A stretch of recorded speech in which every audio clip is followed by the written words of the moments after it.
C'est maintenant terminé. Les chiffres sont disponibles après un mois d'enrôlement dans le cadre de la révision de la liste électorale.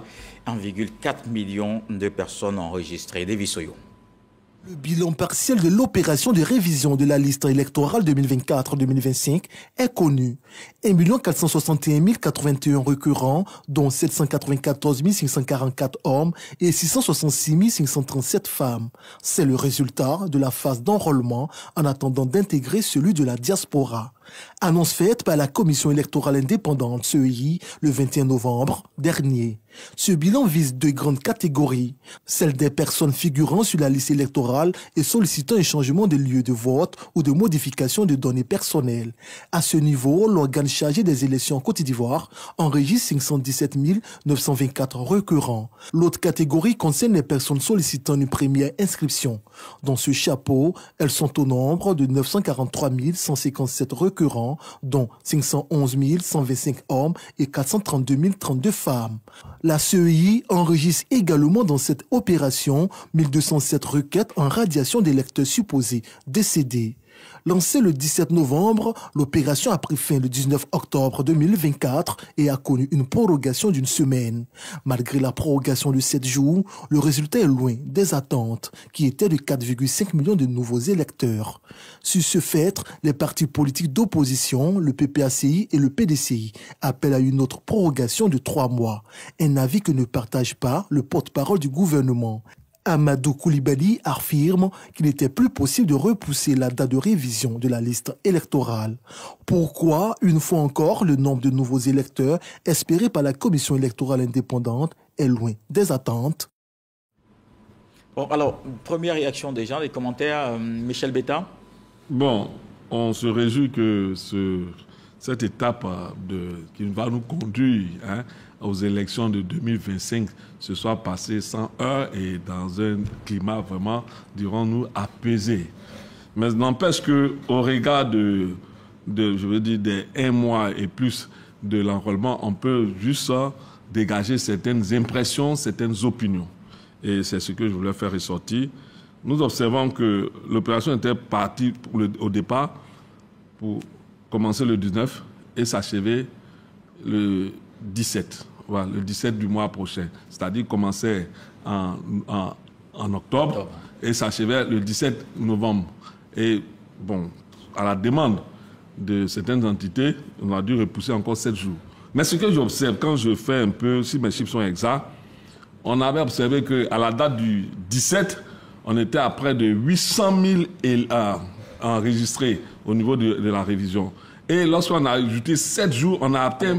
Donc avant le 17, alors, une semaine avant. Oui, une semaine avant le 17. Et lorsqu'on a ajouté un jour, on est arrivé à près de 1 400 000, plus de 1 400 000 personnes qui ont été enregistrées. Ça veut dire que le report a permis au moins plus d'une centaine, près de 500 000 personnes se sont enregistrées après le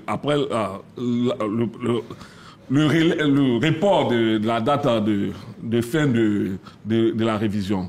On observe que l'engagement des partis politiques a porté quand même assez... Bon, parce que c'est la première fois depuis qu'on a repris le processus de révision, c'est la première fois qu'on a un chiffre aussi important de 1 400 000. Donc, ça vous dit que moi, je pense que ceux qui prônent aujourd'hui encore un nouveau report ont tous les arguments nécessaires pour être écoutés, contrairement à ce que fait savoir le porte-parole du gouvernement qui, souvent je dis, mais la posture du porte-parole ressemble très pour très à celle du RADP, qui ne demande même pas le report. Et puis bon, le porte-parole leur donne du moulin à leur posture en disant que non, on ne va pas reporter éternellement. Mais moi, je pense que ce n'est pas là le débat. Vraiment, je crois que quand on a suivi le processus de révision de la liste électorale, avec l'engouement que les derniers moments ont entraîné, et ce qu'on a entendu encore, parce qu'il ne faut pas oublier que lorsqu'on a fait le tour des lieux d'enrôlement, au-delà des lieux d'enrôlement, il y a des lieux de confection des pièces, tels que les extraits de naissance, les certificats de nationalité. On a dit qu'il y a eu un engorgement à ce niveau-là. Et il y a beaucoup d'extraits qui sont restés chez les sous-préfets parce que la date a été arrêtée. Donc je crois que quand les gens se manifestent, il faut leur permettre de venir se faire enrôler. Parce qu'on a observé un engouement vers les derniers moments. Donc il faut encourager cet engouement-là. C'est dans l'intérêt de qui qu'on ne veut pas que certains s'enrôlent. D'accord. C'est dans l'intérêt de qui?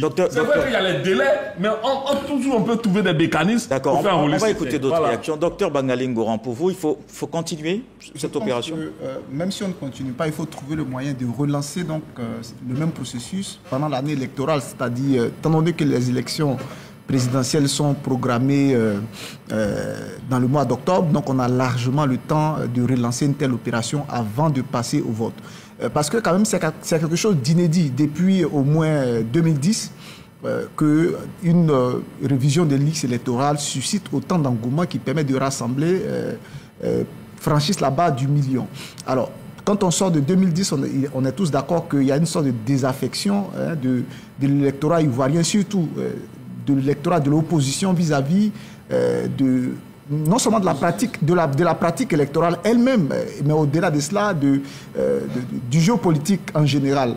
Évidemment, en raison des issues un peu violentes qu'a connu donc ce conflit de 2010. Alors, c'est progressivement que les Ivoiriens réapprennent à vouloir revenir à cette habitude de participer au choix de leur président de la République.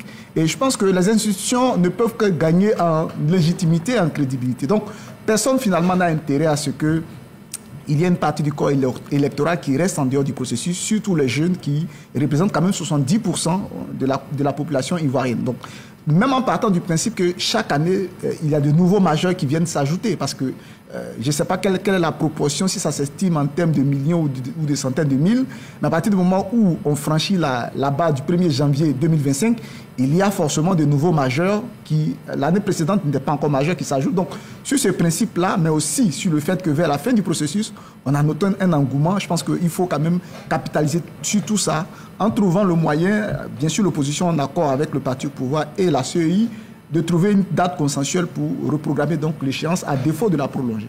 L'enseignant Bakayoko. Moi, je suis très réservé vis-à-vis d'une nouvelle prolongation. Parce que nous sommes dans le processus électoral, obéit à des dispositifs constitutionnels et à des dispositifs réglementaires. Aujourd'hui, tout le monde sait que le contentieux a une date, les réclamations et la validation des listes électorales.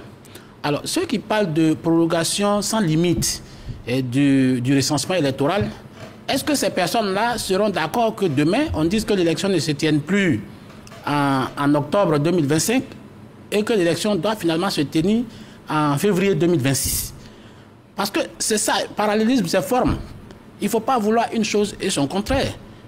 Je pense que la Côte d'Ivoire a une constitution et le gouvernement et les citoyens sont tenus par le respect de cette constitution et les délais qui ont été impartis, même si c'est des décrets qui sont d'ordre du règlement, pour moi, ces délais doivent être respectés pour ne pas sortir de la constitution, parce que ça veut dire qu'on tombera dans l'anarchie.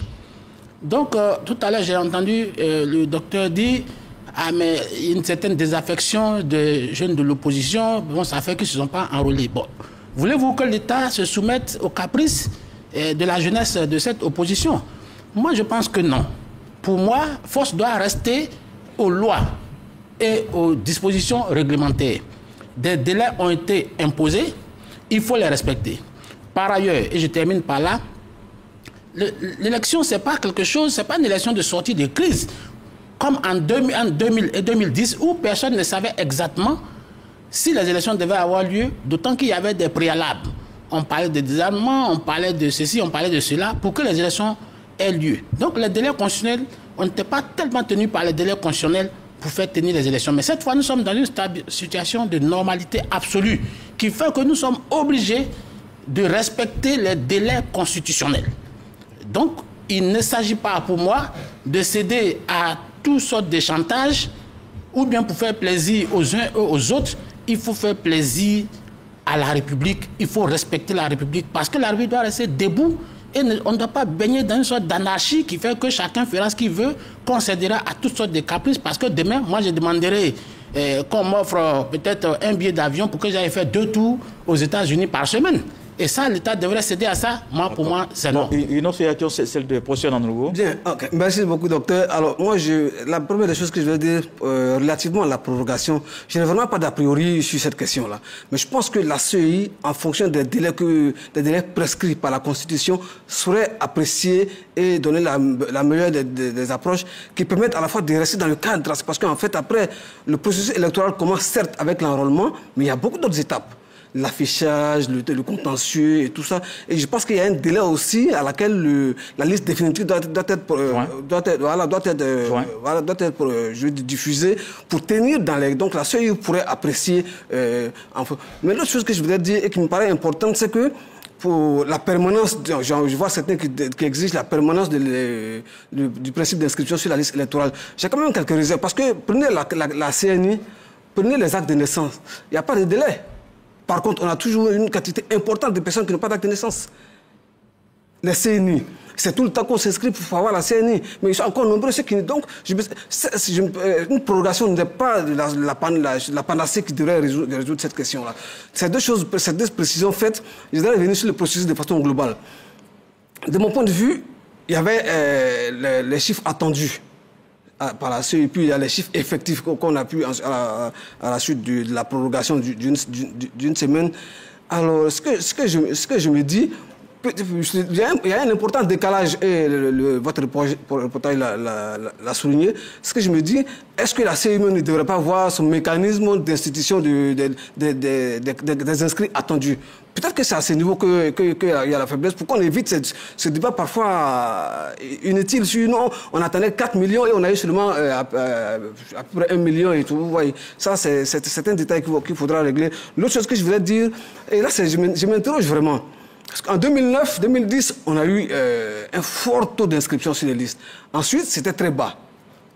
Au moins, il y a eu 4 opérations de révision où les chiffres étaient très bas. Et cette année, bon, le chiffre est monté. Est-ce que la forte mobilisation ne relève pas de l'exception pendant que le faible taux d'inscription est la constante sur la question? Parce qu'après plus de 5 opérations, il y a des constantes quand même qui se dégagent qui nous permettent de tirer certaines conclusions. Ça, c'est ce que je voudrais dire. En dernier ressort, il faut éviter, je pense qu'il faut se poser les bonnes questions pour avoir les bonnes solutions. Généralement, on accuse Pierre ou Paul parce que le débat s'est tendu, les gens se sentent, il y a une désaffection parce qu'il y a des violences et tout. Je ne suis pas tout à fait... Il faut se poser la question de savoir pourquoi les jeunes ne s'intéressent pas de façon générale à la question politique. Ça, c'est une première question qu'il faut se poser. Ensuite, et puis on peut se permettre aussi d'aller voir ailleurs. On peut regarder au Sénégal, on peut regarder au Bénin. Moi, je me suis permis de poser la question à des amis sénégalais. En fait, c'est la forte mobilisation, elle est circonstancielle. Quand un président arrive à la fin de son parcours, par exemple, généralement, il y a une forte mobilisation. Ouais. Au Bénin, par contre, il n'y a pas une forte mobilisation des jeunes de façon générale, même pour les questions électorales. Donc, je me dis, posons-nous les bonnes questions, évitons de traiter ça avec la querelle politique. Parce qu'on remarque que l'opposition dit ceci, on s'accuse l'un et l'autre. Posons-nous les bonnes questions pour avoir les bonnes approches et pouvoir mobiliser, donner cette conscience politique à notre jeunesse pour qu'elle puisse s'inscrire dans le processus. C'est vraiment les clarifications que je veux avoir. Une de bêta sur... Ouais, mais sur la question, il a dit quelque chose qui semble important. Alors, quand un président arrive à la fin de son mandat, je pense que c'est aussi le cas ici en Côte d'Ivoire, le président est certainement vers la fin de son mandat et cela suscite un peu l'engouement des populations. Mais je veux dire, pour aller plus loin, ça s'explique aisément cet engouement. Tous les partis politiques, contrairement à ce qui se faisait par le passé, certains partis politiques avaient boycotté les élections, boycotté même presque la révision. Donc aujourd'hui, tout le monde s'est mis sur le terrain. On a vu le président Thiam aller à l'ouest, aller au nord, même à Abidjan. On a vu aussi le PPACI sur le terrain. Donc ça revient à dire que quand les formations politiques se mettent dans le jeu, les populations suivent. C'est pourquoi toujours on parle de consensus autour du processus électoral. Parce que notre système électoral est vraiment conduit le plus par les partis politiques. Il ne faut pas se leurrer. Donc, quand les partis politiques s'engagent, les populations s'engagent, parce que chacun a ses aspirations. Et, c'est un fait, hein. Les aspirations des acteurs politiques, des leaders politiques, rejoignent ceux des populations plus ou moins. Donc, chacun a ses aspirations. Et quand toutes les sensibilités politiques s'y mettent, il est normal qu'il ait observé que les populations ont su suivre. Ça a été le cas en 2010, ça a été même plus le cas en 2000. Parce qu'on ne le dit pas suffisamment, mais en 2000, il y a eu le plus fort taux de candidats inscrits sur la liste électorale. Pour dire qu'aujourd'hui, vraiment, moi je pense que tous les partis politiques gagneraient. À s'entendre sur ce qui devait nous unir, qu'on ait le maximum de personnes sur la liste électorale. Et si, par le mécanisme, parce que souvent on nous dit l'analyse des données, mais aujourd'hui avec les dispositions que nous avons, c'est-à-dire avec l'ordinateur, tout ça, l'analyse des données c'est quelque chose qui se fait rapidement, qui se fait aisément. On n'a même plus besoin de chercher loin. En un jour, on peut faire toutes sortes d'analyses, toutes sortes de manipulations et les chiffres. Donc on ne peut pas prétester on doit analyser les données avant de faire ça pour dire qu'il ne peut pas avoir une autre chance d'amener les humains à se faire enrôler. Maintenant, comme le disait mon co-débatteur sur Bakayoko, il dit qu'il faut respecter les tests. Mais les tests disent quoi? Le code électoral sénatif 6 dit quoi? Il faut faire la révision de la liste électorale chaque année. Si tu veux respecter, il faut le faire. Donc quand tu dis respecter, c'est ça d'abord, il faut le faire. D'accord. Voilà. Professeur Nandougo. Ok, Dieu merci, je suis encore vivant. Michel, il ne faut pas traverser mes propos. Mais non, s'il te plaît, je ne traverse pas mes propos. Deux choses que je voudrais préciser. D'abord, au Sénégal, la forte mobilisation, notamment des jeunes, n'est pas le fait des partis politiques. C'est davantage le fait d'associations, d'ONG, d'organisations citoyennes. Ça, c'est un fait précieux au Sénégal. La deuxième chose, quand je parlais de fin de mandat, ouais, mais après, en Côte d'Ivoire, ici, chaque 5 ans, tous les présidents sont en fin de mandat. Hein. Oui, naturellement. Voilà. Ce que je précisais, par exemple, après, quand Abdoulaye Wade a fini ses 2 mandats et qu'il était en fin de n'était plus habilité à candidater, il y a eu une forte mobilisation. Pareil pour Macky Sall, voilà, et c'est ce qui a engendré la victoire de Macky Sall en 2012. Également, pour la dernière élection, c'est ce que voilà. C'était en fait de parcours. Non, tu as dit qu'il y a une fin de mandat. La fin de mandat, elle est juste. D'accord, alors. Voilà. Donc, ce n'est pas la querelle entre vous deux. Non. Il ne faut pas travestir mes propos pendant que je suis encore vivant. Lansine Bakayoko, maintenant. D'abord, je voudrais apporter de l'eau au moulin du professeur. Les autorités actuelles ne sont pas en fin de mandat. Parce que nous sommes on va aborder le 2e mandat de la Nouvelle République. Ça, c'est quelque chose qui est clair. Non, c'est pas le débat. C'est clair. Parce que laissez l'enseigner terminer. Il ne faut pas faire des similitudes qui n'en vaillent pas la peine. Parce que de l'autre côté, là-bas, les gens avaient fini leur mandat constitutionnel, les 2 mandats. Aujourd'hui, nous sommes à un début de mandat. Nous sommes à un premier mandat. Donc, je ne vois pas comment tu peux établir une relation de causalité entre la fin des mandats et l'engouement autour du processus de recensement. Aujourd'hui, nous ne sommes pas en fin de mandat. Il y a quelqu'un encore qui a la possibilité, la latitude de remettre le couvert. Donc, pour le moment, il faut écarter cette hypothèse-là. Maintenant, la deuxième chose, tu dis il faut tenir compte des humeurs, il faut faire... c'est pas l'unanimisme, en fait. Tu parles de consensus, mais ce n'est pas l'unanimisme. Parce que, est-ce qu'on va attendre que tous les Ivoiriens, les 30 millions d'Ivoiriens, aient le même point de vue avant d'entamer un processus électoral? Pour moi, ça, c'est... D'abord, même ça, ce n'est pas possible. Donc, il y a des tests qui encadrent le processus électoral. Mais ces tests sont tout à l'heure, tu as dit que ça devait être mécanique. Mais le risque que ce soit mécanique aussi n'est pas écarté. Parce que moi, j'ai vu plein de personnes qui disent si le processus est mécanique, ça veut dire qu'il doit être établi une relation entre la commission électorale et le ministère de l'Intérieur qui enregistre, qui gouverne l'état civil. Mais déjà, on a confié à une commission électorale indépendante parce qu'on suppose que cette commission-là, a priori, est à équidistance des contingences politiques.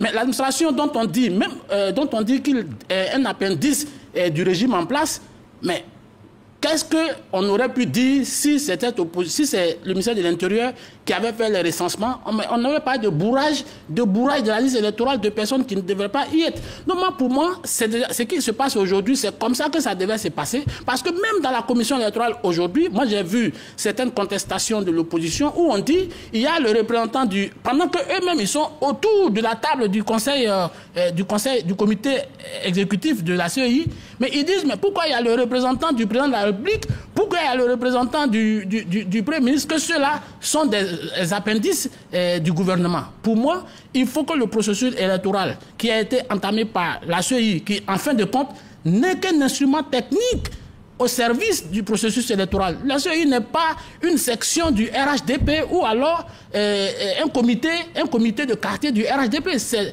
la représentation de l'ensemble des sensibilités politiques qui est contenue dans la CEI et donc qui reste un outil, un organe indépendant, un organe technique qui doit mener le processus électoral à son terme. Donc, en fin de compte, nous disons qu'il faut que les dates soient respectées parce que la Côte d'Ivoire ne peut pas céder aux humeurs des uns et des autres. Parce que c'est une république. Les dates. Non, docteur Bangali, maintenant à la parole. Sur la question du reversement systématique des nouveaux majeurs, est-ce que pour vous, c'est la solution pour atteindre les chiffres très souvent attendus?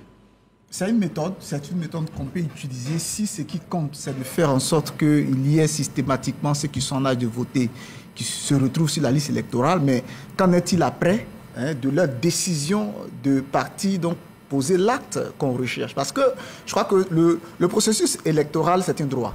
Il faut déjà que le citoyen qui doit exercer ce droit prenne conscience non seulement de son droit, mais aussi de la volonté donc d'exercer ce droit-là.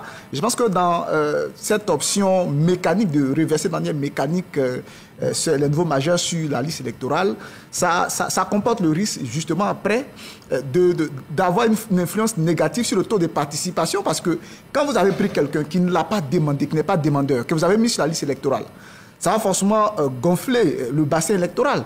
Et si au moment du vote, on se rend compte que sur les 100% des personnes inscrites, c'est peut-être maximum, puisque peut-être sur les 100%, c'est véritablement 70% qui ont fait la demande. Donc quand on déduit déjà dès le départ les 30% d'électeurs morts, on se retrouve avec des taux de participation très faibles et indirectement ça fragilise la légitimité de ceux qui seront élus. Donc moi je pars du principe qu'il faut qu'on reste dans l'idée que celui qui décide de s'inscrire sur la liste électorale le fait lui-même, parce qu'il a la pleine conscience de ce qu'il a un droit à exercer.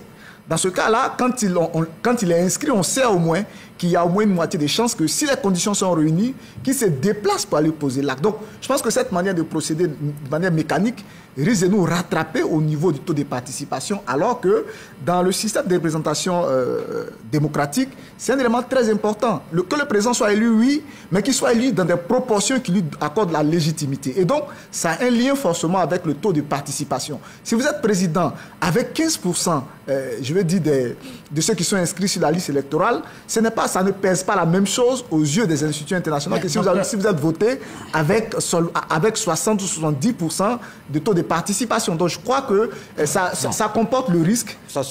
Finalement, alors messieurs, on va passer au deuxième sujet. C'est ce que j'ai dit. Mais merci. On va passer au deuxième sujet. Donc une solution pour les déguerpis. Près de 3000 lots sur un espace dédié à Andokwa qu'ils auront donc mis à leur disposition. On en parle avec Davis Soyou et puis derrière vos réactions.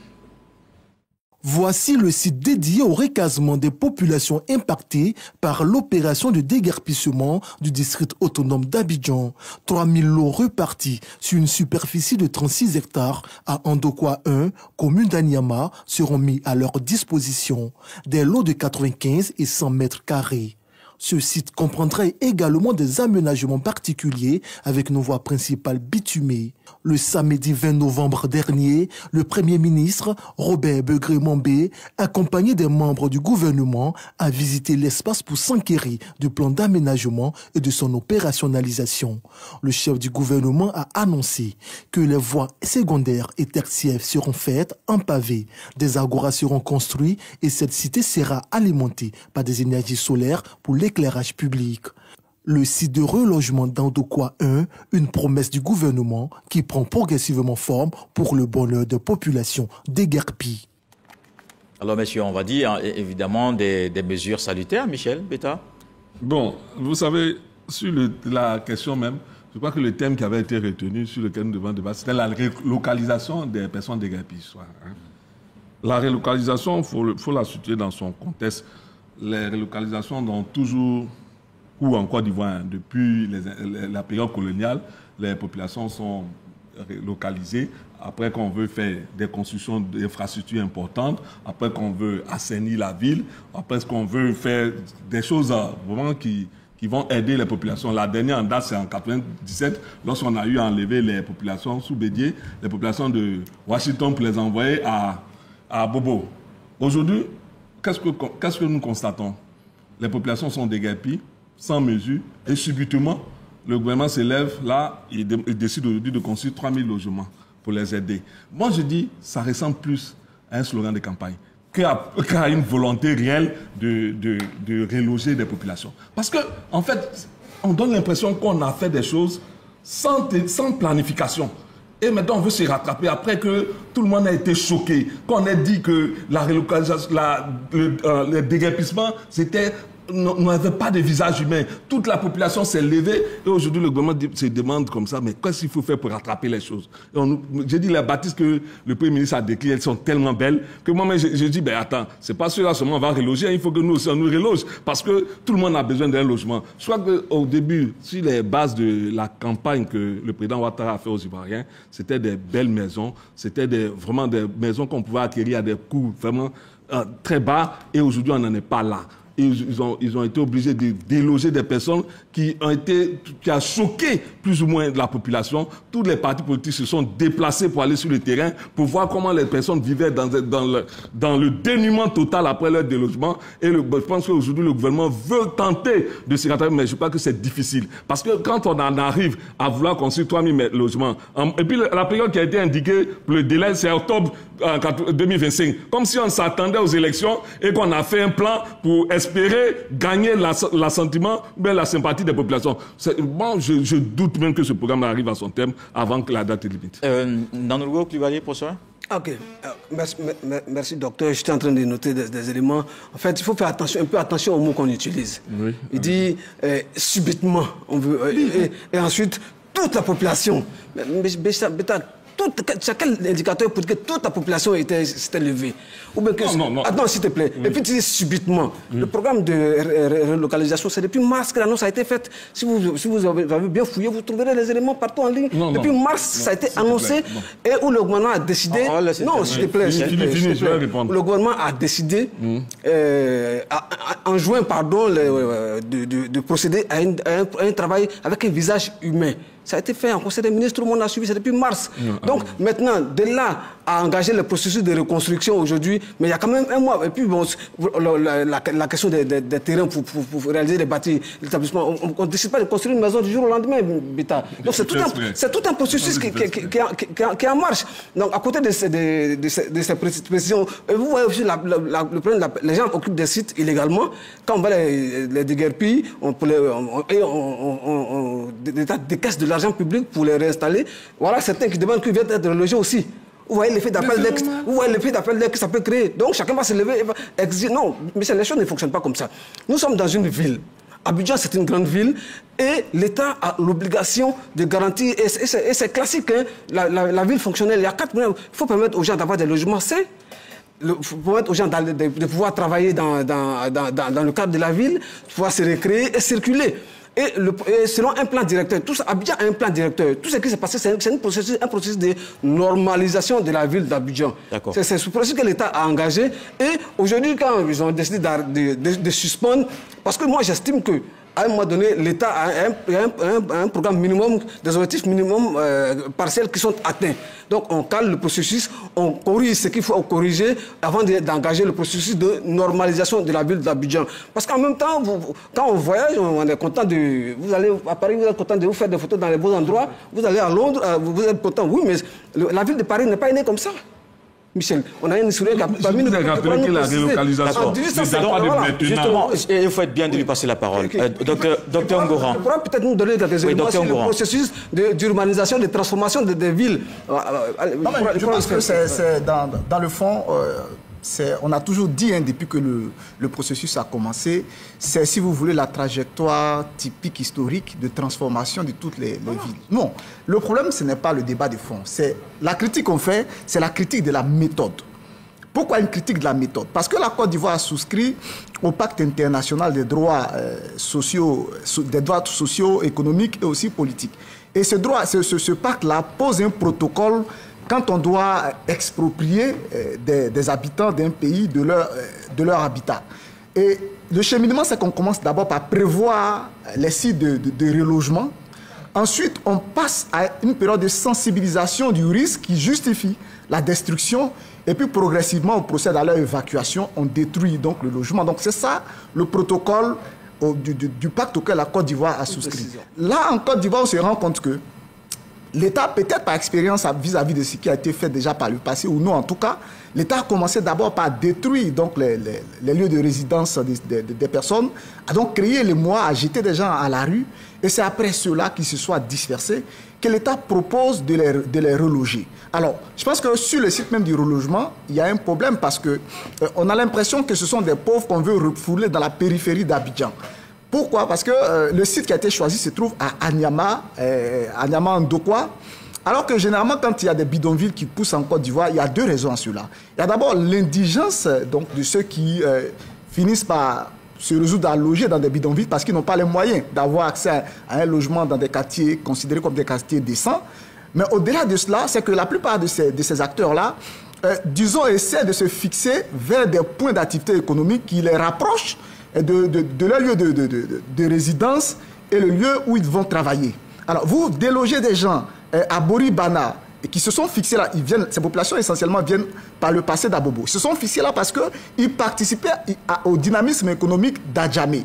Ils se rapprochent donc du lieu de leur travail. Et vous les parachutez derrière Nyama, qui est une zone qui est mal desservie par les transports et qui donc entraîne une sorte de surcoût donc, des frais de transport. Donc, forcément, on en arrive à une situation où non seulement on aurait dû prévoir les logements avant de déguerpir ces populations, mais au-delà de ça, le choix même du site, d'autant plus qu'on veut construire là-bas des maisons, soit en géobéton ou en préfabriqué, et qu'on sait qu'aujourd'hui, les installations préfabriquées des Jeux de la francophonie existent au sein de l'INGL. C'était une option qu'on aurait pu exploiter. Et puis, pour terminer, je pense que dans le dernier aspect, on a parlé de phases de modernisation de la ville, des villes, sinon de la ville capitale, qu'Abidjan, que déjà d'autres États ont déjà connu. Je pense que nous sortons d'une crise, une longue crise, pas la crise seulement politique, mais la crise économique qui a commencé avec la dévaluation. Donc il y a eu pratiquement 30 ans de laisser-faire parce que l'État s'est rendu compte qu'il y avait une sorte de situation de marasme qui justifiait une sorte d'économie de la débrouillardise. Mais à partir du moment où on sort de la période de la crise militaire, qu'on a fini pratiquement la reconstruction, on entre dans une phase où l'État doit revenir, si vous voulez, à la pratique normale des politiques d'urbanisation. Et donc, il y a l'idée que l'État entre dans une phase de modernisation de l'habitat et donc de l'urbanisme. Mais dans le fond, c'est que vous ne pouvez pas en même temps vouloir atteindre un objectif en utilisant des moyens qu'on peut considérer comme des moyens primaires et autoritaires. Donc, si l'État veut moderniser, qu'il commence d'abord à moderniser la gouvernance en agissant comme un État de droit. D'accord. Vous allez faire votre précision. Juste assez rapidement. Il a parlé d'expropriation. Boribana, ce n'est pas une expropriation. Sans être juriste, mais l'expropriation est totalement différente. C'est ça qu'il s'agit. Une expropriation n'est pas un rétablissement. Dans le cas de Gesco, c'est bien le cas. Ce qu'on voit. L'expropriation, je ne suis pas d'accord avec l'expropriation. On va écouter l'ensemble, s'il vous plaît. Merci. Moi, je vois que deux mots ont été utilisés. Le procès vient d'en rappeler un. Il parle d'expropriation, il parle de jeter à la rue. Je pense qu'il faut éviter la surenchère, en fait. Ça, c'est de la surenchère parce que l'État qui rétablit l'ordre, l'État qui vient à bout de l'anarchie, l'État qui déguerpit, qui donne un meilleur visage à la ville, parce que l'urbanisme a des règles. Donc, il ne faut pas venir dire ici que le gouvernement a jeté les gens à la rue. Non, le gouvernement a rétabli l'ordre. Par ailleurs, vous avez parlé des gens qui ont été parachutés, qui étaient à Boribana, qui ont été parachutés dans un quartier périphérique. Mais ils ont été, c'est eux qui sont parachutés auparavant pour quitter dans ces quartiers périphériques-là, pour venir se fixer à Boribana. Comment pouvez-vous comprendre qu'un quartier, devant un édifice aussi majestueux, un ouvrage d'art aussi majestueux que le 4e pont, qu'on trouve ces gens de bidonville? C'est une question même de bon sens. Et puis, ce n'est pas propre à la Côte d'Ivoire. Quand vous arrivez aujourd'hui à Kibera, qui est un bidonville de Nairobi, mais les mêmes choses se passent là-bas. À Soweto, les autorités sud-africaines sont en train de moderniser l'espace. Moi, je pense qu'il faut saluer quand même ce qui est en train de se passer. Parce que ce qu'il faut savoir, je vais faire une extension, mais le premier programme des logements sociaux, c'est près de 30 000 logements qui ont été construits.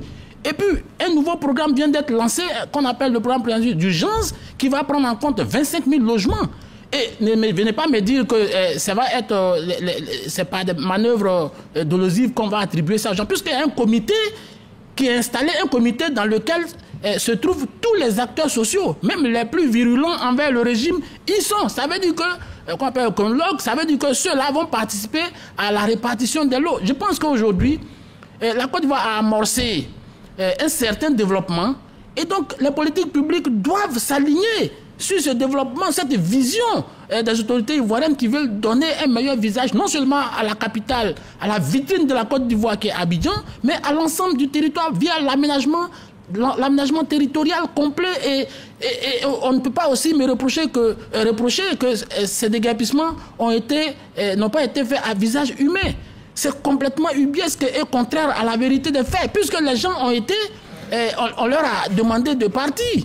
On leur a demandé de quitter les lieux, d'autant que les lieux même ne leur appartenaient pas en général. Donc il faut à un moment donné qu'on comprenne que le développement a des exigences et qu'on ne peut pas faire des omelettes sans casser des œufs. Et parce que les omelettes, quand on les mange après avoir cassé les œufs, je pense que c'est bien succulent. Et je crois fortement qu'à la fin de cette opération, ceux-mêmes les contempteurs de cette opération, s'ils sont de bonne foi, viendront dire ce qui a été fait a été bien fait. Professeur, vous voulez encore garder? Oui, moi, je vais saluer l'autorité publique qui se donne les moyens de donner à Abidjan le visage d'une ville, la ville dont on rêve tous. Voilà. Et puis, Michel aime toujours traîner les choses sur le côté politique. Mais le gouvernement n'est pas dans une logique électoraliste. Il a engagé son processus. Vous aurez la parole tout à l'heure. Ils ont fait des calculs pour estimer que à long terme, ça peut être disponible. Si le gouvernement avait été dans une logique électoraliste, il n'aurait pas engagé ces travaux-là en 2024, mais ce n'est pas possible. C'est pas possible. C'est ce qu'on appelle la vision. Parce que ils ont une vision qui met en œuvre. Parce qu'un homme d'État, là, ce n'est pas ensemble. Un homme d'État, c'est pas les élections. L'homme d'État, c'est cela. C'est la vision. C'est pas les élections. D'accord. Voilà. Michel Betta. Bon, moi, je ne sais pas d'où, souvent, mais Bakayoko et puis autre chose. Mon Namogo tire un peu leur conclusion hâtive. Je leur ai fait comprendre que la relocalisation, là, ça ne date pas de maintenant.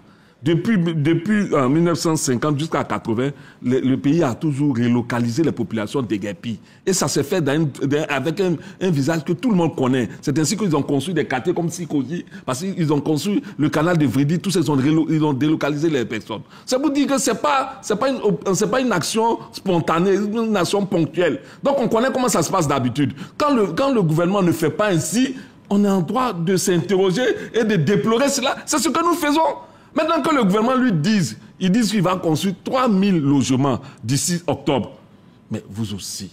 Après tout ce que le scandale que les délocalisations, les déguerpissements ont entraîné là, on a le droit de s'interroger. Est-ce que c'était prévu? Ou bien si c'était pas prévu, où le gouvernement va tirer toute cette logistique-là? Parce que il y a une chose qui m'a un peu frappé quand on décrivait un peu le nouveau site. Mais l'embellissement du nouveau site, moi, je pense que c'est la Riviera 4 maintenant qui va sortir des terres. Parce que c'est tellement beau qu'on se demande si c'est pour ces personnes qu'on a délogées dans des quartiers précaires là, qu'on veut construire de telles maisons. C'est pourquoi on a le droit de s'interroger.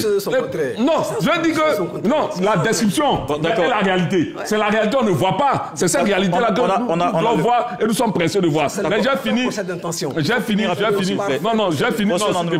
J'ai fini. On le laisse terminer. Je finis pour dire que aujourd'hui, nous sommes à une phase un peu difficile où les populations souffrent. Donc, s'il y a des programmes de délogement et de déguerpissement, il faut avoir une attitude qui fasse en sorte qu'on ne retrouve pas ce visage hideux de nos populations. Il y a surtout cette suspension déjà. Voilà. Il a fallu nos cris pour que ce soit arrêté, sinon ça allait continuer.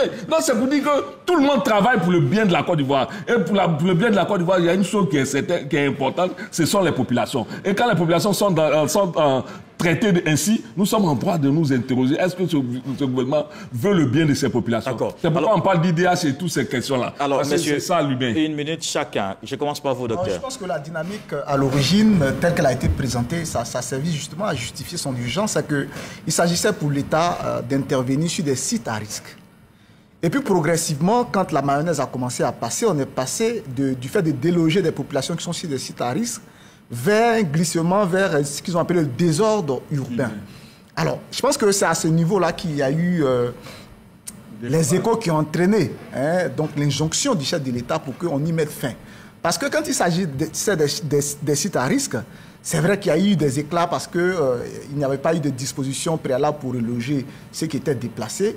Mais au nom de ce que le droit à la vie que le gouvernement voulait défendre prévalait sur le droit à la dignité, au nom de cela, c'est passé. Mais quand on est arrivé à la seconde étape, celle de lutter contre le désordre urbain, il est revenu, en tout cas à travers les médias, qu'il y a eu des incidents, notamment à Koumassi, où des femmes commerçantes d'origine guinéenne auraient été arrêtées et subi des violences qui ont été remontées vers leur ambassade, qui a ensuite créé des sortes d'incidences diplomatiques. Et donc c'est peut-être 3 ou 4 jours après qu'on ait eu les échos médiatiques de ces faits-là, qu'on apprend que le président fait une jonction donc, à ceux qui conduisaient la politique de mettre fin à ce qui avait été engagé. Donc je ne fais pas forcément de lien, mais je crois qu'il y a quand même une piste de réflexion pour expliquer pourquoi est-ce que l'État met fin. Une minute avec vous, rapidement l'enseigner. Donc quand tu dis que ce sont des Guinéens qui étaient à Koumassi, donc les Guinéens... C'est pas ce que j'ai dit. J'ai dit qu'il y a eu des incidents avec des femmes commerçantes guinéennes. Ok. Voilà. D'accord. Donc pendant que la Côte d'Ivoire décide de donner un nouveau visage à son territoire, des Guinéens quittent en Guinée pour venir créer le désordre à Koumassi. Et vous voulez qu'on laisse prospérer ça? Non. D'autant que même les Ivoiriens eux-mêmes qui sont sur place, le gouvernement ne les a pas laissés créer le désordre. Donc ce n'est pas des gens qui vont quitter dans leur pays pour venir créer le désordre chez nous. Je pense qu'il faut à un moment donné faire preuve de fermeté. Parce que le désordre humain n'arrange personne. Nous sommes dans une capitale où il y a des problèmes d'embouteillage. Est-ce que vous savez que ces embouteillages-là créaient près de 300 milliards de francs CFA de préjudice au trésor public? C'est tout ça que le gouvernement cherche à régler. Donc, les émotions, il ne faut pas créer de l'émotion, il ne faut pas créer des sentiments controversés. Pour moi, la lutte contre le désordre urbain, quoique suspendu aujourd'hui, a sa raison d'être et devra se poursuivre. D'accord. Et puis, ça a un rôle aussi de dissuasion. Il faut persuader les gens que ça ne se fait pas ainsi. On ne construit pas sur les servitudes. Oui. On ne construit pas n'importe où, on ne fait pas les maquis n'importe où. Et ça, force doit rester à l'autorité de l'État, parce que sans l'autorité de l'État, personne d'entre nous ici ne pourra vivre, même à plus forte raison, rester à Abidjan. On va sortir donc du pays, aller au Mali, où Choguel Maïga n'est plus le Premier ministre, c'est le général Abdoulaye Maïga qui le remplace à la tête du gouvernement de la transition. Davis Oyo nous en parle. Mouvement à la primature malienne. Le 21 novembre 2024, le Premier ministre Choguel Kokala Maïga, en poste depuis 2021, a été limogé. Avec lui, l'ensemble du gouvernement de la transition malienne. Il est remplacé le lendemain par le général de division Abdoulaye Maïga, ex-premier ministre par intérim, ex-ministre de l'administration territoriale et de la décentralisation et porte-parole du gouvernement. Le nouveau premier ministre a pour mission de constituer un nouveau gouvernement capable de porter les ambitions de la transition militaire. Pour les observateurs, le général Abdoulaye Maïga connaît une ascension fulgurante. Il ne figurait pas initialement dans le premier cercle des colonels auteurs du putsch en août 2020. Quant à son prédécesseur, isolé depuis plusieurs mois, son limogeage intervient après les propos virulents tenus contre les militaires au pouvoir. Pour l'heure, 2 généraux sont à la tête de l'exécutif au Mali. Enfin, le Nil est arrivé au Caire. Ce sont les premiers mots de Choguel Maïga. C'était peut-être prévisible. Le savait-il, docteur Bangali? Oui, je pense qu'il fallait plus ou moins s'attendre à cela parce qu'il faut savoir déjà que Choguel Maïga doit donc sa position à un critère sur lequel a insisté la CEDEAO, c'est-à-dire de veillance à ce que, malgré qu'il y avait eu le deuxième coup d'État contre le président, le chef de la transition par le passé civil, Bandao, donc qui a été renversé par Assimi Goïta, la CEDEAO a insisté sur 2 principes. C'est la question de la périodicité de la transition, c'est-à-dire qu'elle soit limitée dans le temps, et au-delà de cela, qu'il y ait un attelage militaire-civil. Et donc, c'est sur ce principe-là que le président, le chef de la transition de la junte militaire, a porté son choix sur Choguel Maïga. Pourquoi? Parce que, disons qu'avant que le président Ibeka ne soit renversé, il y a eu un mouvement, le M5 RFP, qui a fragilisé le pouvoir, a mené la contestation pendant 2 mois. Et donc, finalement, pour ces acteurs politiques-là, disons que les militaires ont joué un rôle d'opportunisme en venant récolter les fruits de leur lutte. Donc, quand la CEDEAO a imposé à la junte de veiller à ce qu'il y ait une sorte de griffe vernis civil, alors le leader de ce mouvement-là, M5 RFP, a été choisi à la personne de Choguel Maïga. Mais à partir du moment où, depuis quelques 2 ans, le Mali, le gouvernement militaire, donc s'est, disons, séparé donc, de cette contrainte de se soumettre aux exigences de la CEDEAO. Alors, je pense qu'il y a eu le processus déjà de faire sauter la date butoir qui avait été imposée pour organiser des élections. Mais au-delà de cela, dans la même dynamique, ils étaient dans le principe de se débarrasser donc, des acteurs civils, ou en tout cas de militariser leur régime. Et donc, il fallait s'y attendre. À partir du moment où Choguel Maïga doit son poste, peut-être que lui-même, sans le savoir, il a été utilisé avec ses différentes sorties. Voilà, lui-même a été utilisé pour mener le combat, la lutte contre la CEDEAO, peut-être inconsciemment, parce qu'aujourd'hui, il se rend compte que ceux qu'il a combattus, en réalité, c'est à eux qui devaient sa position. Et aujourd'hui, à partir du moment où il a aidé les militaires à se débarrasser de la CEDEAO, mais disons que la victime suivante, ça a été lui et son poste. Et donc, ce qui arrive, je pense que c'est la suite logique de ce mouvement d'émancipation que les militaires ont commencé d'abord en se débarrassant de la CEDEAO, ensuite de la date butoir et aujourd'hui du premier ministre civil qui avait été imposé à l'occasion de leur deuxième coup d'État. Mais Michel Betta, sort-il affaibli Choguel Maïga de cette situation? Choguel, comme on l'a décrit, c'était le dernier vernis civil du régime militaire malien. Réduit à sa plus simple expression aujourd'hui. Il ne faut pas se le cacher. Il a réussi à se mettre à dos plusieurs de ses liens civils. Il s'est coupé de tous ceux qui pouvaient l'aider dans sa démarche politique. Aujourd'hui, il est esselé. Il est esselé et je ne crois pas que le mouvement même qu'il a porté puisse encore l'accompagner. Parce que, selon certaines discussions, il faut craindre même qu'il soit arrêté. Le régime militaire a décidé de se durcir suffisamment aujourd'hui. Moi-même, je suis en train de m'interroger, au-delà même de Choguel. Je dis, mais que deviennent les populations civiles maliennes? Parce qu'on n'entend aucune autre voix, si ce n'est celle des militaires et de leur soutien. Au point que le Mali, le grand Mali, quand on parle de RDA, Rassemblement démocratique africain, c'est au Mali, ça a pris forme. Donc, ce grand pays-là, qui compte au nombre des grands pays africains, est en train de devenir un pays fondamentalement militaire, gangréné par un terrorisme, où les populations civiles sont laissées pour compte. Que deviendra le Mali? Que deviendra cette population? Parce qu'aujourd'hui, les militaires maliens n'entendent plus aucune diplomatie. Ils n'écoutent même plus. Mais on est inquiets, nous tous qui sommes autour du Mali aujourd'hui, avec le départ de Choguel, on est inquiets du durcissement que le régime militaire prend. Choguel Maïga, que deviendra-t-il dans la sphère politique au Mali, professeur? Je commencerai par dire, attention, ne pas trop vite enterrer Choguel Maïga. En fait, Choguel, ses dernières sorties prouvent qu'il était déjà en rupture du banc avec les militaires. Et plus ou moins, il pourrait constituer la dernière poche de résistance au Mali. Tu l'as dit, il n'y a aucune autre voix qu'on entend. Mais au moins, il y a sa voix qui peut être entendue maintenant. Le risque, c'est de se faire arrêter.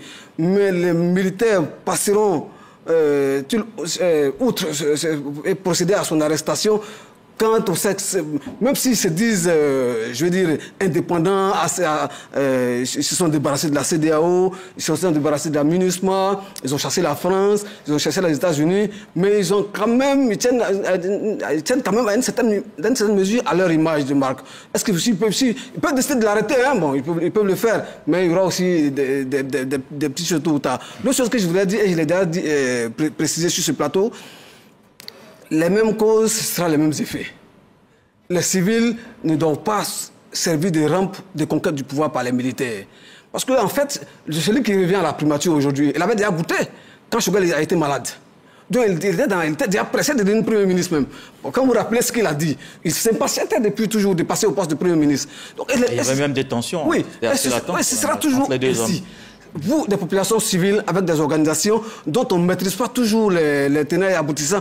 Je vais rappeler le cas de l'imam Diko, qui est aujourd'hui en exil. Mais c'était des IBK.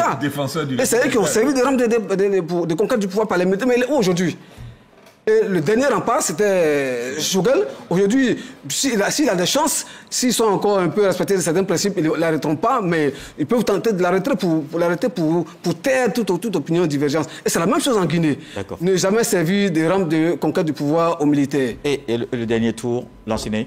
D'abord, je ne sais pas si Choguel a été abandonné en plein vol, ou s'il a été abandonné à l'atterrissage, ou encore si il a été abandonné pour un nouveau départ. Mais dans tous les cas, Choguel, qui s'était habitué aux déclarations événementielles, doit s'en prendre à lui-même. Le régime s'est fortement militarisé aujourd'hui, pour ne pas dire complètement militarisé, parce que comme le professeur l'a dit, Choguel Kokala Maïga était la digue qui donnait l'illusion qu'on avait affaire à un régime militaro-civil. Mais aujourd'hui, il devrait plutôt peut-être s'en prendre à lui-même. Parce qu'il a rompu les amarres avec l'ensemble de ceux qui l'ont aidé par l'ivresse du pouvoir. Mais quand je l'ai écouté, lorsqu'il se sépare, enfin, dans son au revoir avec ses collaborateurs, je l'ai entendu dire à ses collaborateurs qu'il reste fondamentalement... il demande à ses collaborateurs de tout faire pour ne pas que le Mali quitte l'AES ou bien redevienne un CEDEAO. Ça veut dire que Choguel est dans une démarche purement politicienne. Tout le monde sait qu'il a été autiste sur toutes les récriminations, en tout cas toutes les demandes de la communauté internationale et même au point de vue intérieur. Parce que c'est vrai, lui, il était le Premier ministre, mais le nouveau Premier ministre, ils étaient, disons, ils avaient les mêmes vues. C'est le visage hideux même du régime. Vous savez, c'est sous lui que tous les opposants, les vrais, sont aujourd'hui en exil. Et d'autres sont enfermés. Donc je pense qu'aujourd'hui, Choguel veut se donner une nouvelle virginité pour revenir. Et il sait que quand les Maliens, compte tenu des difficultés, sont attachés au départ de la CEDEAO, donc il garde ce morceau pour lui-même, pour dire oui, c'est moi qui ai demandé le départ de la CEDEAO, mais pour les autres aspects, puisque les questions, les demandes sociales n'ont pas été répondues, et donc il déverse la partie toxique là sur les militaires et se donne un nouveau positionnement, une nouvelle virginité pour espérer être éligible à l'élection présidentielle. Et je voulais terminer par là. En réalité, Choguel a compris que lui aussi, qui est ambitieux pour le fauteuil présidentiel, il sait désormais que Assimi Goïta est là, pas pour la transition.